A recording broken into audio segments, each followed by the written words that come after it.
Hey guys, welcome to the Best Online Tutorials channel. In this video, I'm showing you how to download Google Maps for offline navigation.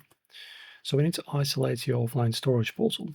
Open up Google Maps on your smartphone, then go to the upper right corner and tap on your profile picture. So you tap here, then guys, from here, you go to offline maps. And as you can see, guys, you can start by downloading a map. So select your own map.